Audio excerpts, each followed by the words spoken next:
Ragazzi, prima di partire con il video mi raccomando passate dai miei social, li trovate in descrizione nel commento in evidenza, quindi Facebook, Instagram, Twitter e Twitch che è nuovissimo, mi raccomando fatelo se volete rimanere sintonizzati e aggiornati su tutte le novità del mio canale.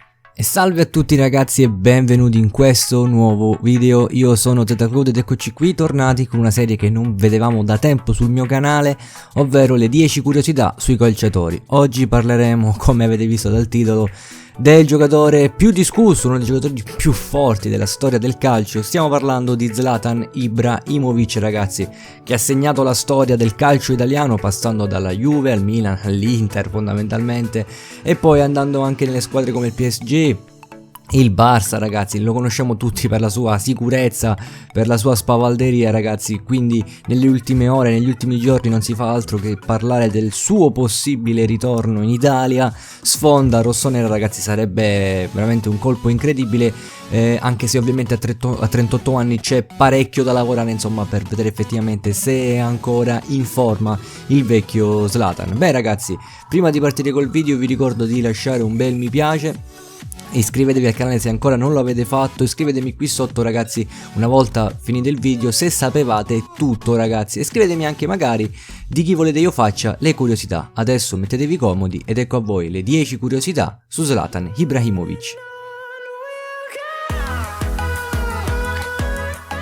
Zlatan nacque a Rosengard, ragazzi, come vedete un piccolo sobborgo a Malmo nella Svezia meridionale. Era il 3 ottobre del 1981. Cominciò a dare i primi calci ad un pallone all'età di 10 anni, ragazzi, entrando a far parte di una piccola squadra del suo paese, la Balkan, che fondamentalmente non ha neanche la squadra professionistica. In una partita tra il suo Balkan e il Vellinge partì dalla panchina perché aveva litigato con l'allenatore, quindi ragazzi già a neanche 10 anni era una testa calda. Però in quella partita qualcosa accadde. Entrò nella ripresa e la sua squadra stava perdendo per ben 4-0. Zlatan entra e in meno di mezz'ora riesce a realizzare 8 gol. La squadra infatti vincerà per 8-5. Infatti il piccolo Zlatan farà ben 8 gol. Nel 1995, all'età di 13 anni, venne acquistato dalla squadra della sua città, ovvero il Malmo.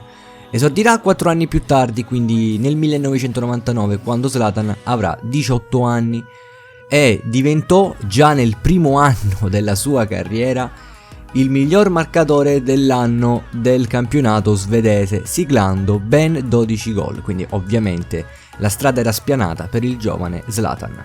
Sapevate che nel 2000 Ibra era di fatto un giocatore dell'Arsenal? Infatti i Gunners si erano mai assicurati il cartellino del giocatore e avevano anche cominciato a fare le foto di rito, ragazzi, come vedete qui appunto nelle schermate. Purtroppo la trattativa fallì e sapete perché? Wenger, prima di tesserare il ragazzo, voleva vederlo in allenamento, quindi voleva fargli fondamentalmente un provino. La famiglia dello svedese era contrariata per il semplice motivo che per loro Zlatan non aveva bisogno di presentazioni e quindi la trattativa saltò e Ibra rimase al Malmo. Saltata la trattativa con gli inglesi, l'anno successivo Ibra venne acquistato dall'Ajax. Qui ragazzi si faranno dare per lo strabiliante gol al NAC Breda nella partita di Eredivisie della stagione 2003-2004. Come vedete nelle rapide foto che vi metto qui in sovraimpressione, scartò ben 4 avversarie, si andrò a defilare fra le maglie gialle, mise a sedere anche il portiere e andò a segnare un campione già a quei tempi, ragazzi.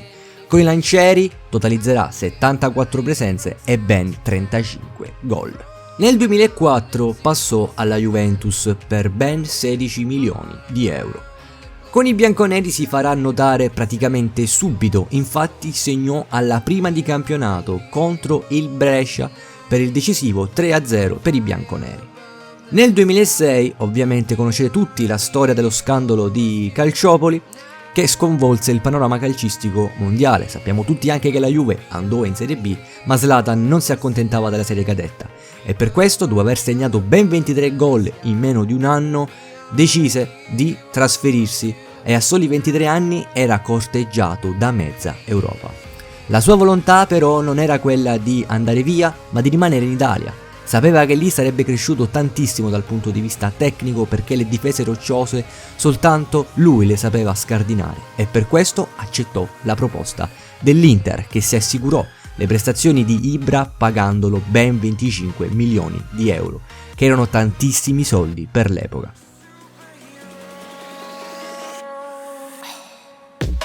In quegli anni, senza l'ostacolo Juve, proprio l'Inter con Ibra Cadabra conquisterà ben 4 scudetti di fila e Ibra diventerà infatti definitivamente uno dei calciatori più forti del mondo. Con un'unica macchia però, in Champions League Zlatan non segna. Proprio per questo motivo cominciò a essere fischiato e lui ovviamente rispose a suo modo. Questo è il gesto che fece ai tifosi nella stagione sportiva 2008-2009, perché ovviamente nessuno può criticare Re Zlatan. L'anno dopo si trasferì al Barcellona delle Meraviglie per uno dei trasferimenti più onerosi della storia del calcio. Infatti passò ai Blaugrana per una cifra di 50 milioni più il cartellino di Samuel Eto'o.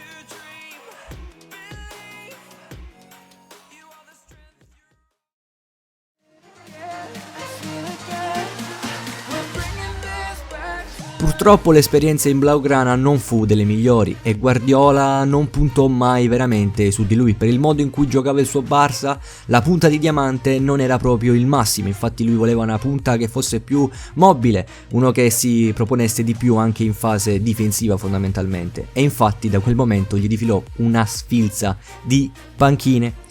Stufo, l'anno successivo Ibra decise di accettare l'offerta del Milan, che si fece avanti con una proposta di prestito con diritto di riscatto fissato a 21 milioni di euro. Con i rossoneri Zlatan rinasce. L'avventura parte subito male però, infatti alla prima con i rossoneri fallì un rigore che valse il pareggio con la squadra appunto neopromossa del Cesena.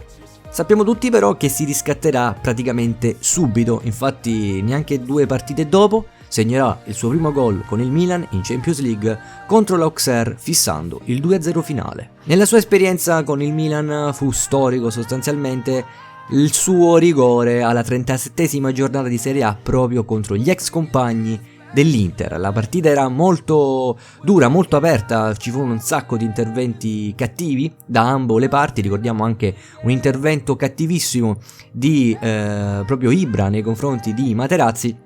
Però ragazzi, guardate qui in questa scena, Ibra contro Julio César farà anche una linguaccia cercando di intimorire lo svedese, ma sappiamo tutti come andò a finire, Ibra non sbagliò. Lo sapevate ragazzi che nel 2012 lo Swedish Language Council, cioè il Ministero della Cultura svedese, introdusse nel vocabolario svedese una nuova parola, inventata dallo stesso Ibra, cioè anche questo potere fondamentalmente. Si parla della parola Zlatanera, che in svedese significa dominare, ovvero sistemare tutto con forza.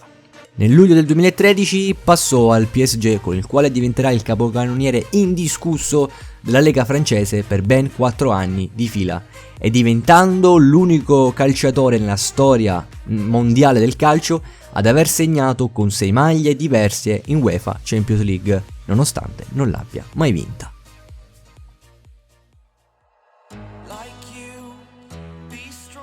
Dieci anni fa Ibra ha fatto ricostruire, grazie all'aiuto anche della Nike, il campo di ghiaia dove lui ha tirato i primi calci da bambino. All'entrata ha voluto lasciare anche un messaggio che cita queste parole: qui c'è il mio cuore, qui c'è la mia storia, qui ci sono le mie giocate, portalo avanti.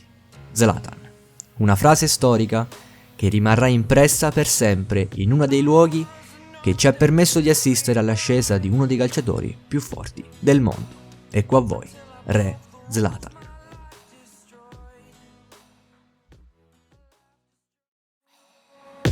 Ebbene ragazzi, il video si conclude così, ancora non sappiamo effettivamente se il Milan riuscirà a prenderlo. Adesso che sto registrando il video fondamentalmente si parla, si vocifera di una sua possibile cessione in Serie A, si è fatto avanti anche il Napoli, quindi comunque vada, questo è un video che vuole in qualche modo omaggiare uno dei calciatori più significativi anche credo della Serie A, fondamentalmente ha segnato un'epoca che va dagli anni 2000 fino ai giorni nostri. Zlatan è stato uno dei calciatori più forti al mondo. Se non avete ancora visto mai le sue giocate, perché magari siete giovani, vi invito veramente a guardare anche qui su YouTube dei video riguardanti appunto le sue giocate, ragazzi. Non ve ne pentirete. Zlatan è uno dei calciatori veramente tecnicamente più dotati e anche fisicamente più forti al mondo. Spero che questo video vi sia piaciuto, lasciate un bel mi piace, commentate qui sotto se sapevate praticamente tutto, se qualcosa vi era sfuggita. Mi raccomando, scrivetemi qui sotto se volete gli altri video del genere e mi raccomando ragazzi, iscrivetevi al canale. Seguitemi anche sui social, li troverete qui sotto in descrizione nel commento in evidenza, quindi Twitter, Twitch, Facebook e Instagram. Proprio su Instagram mi troverete come @youtuber. Adesso è veramente tutto, ciao e alla prossima.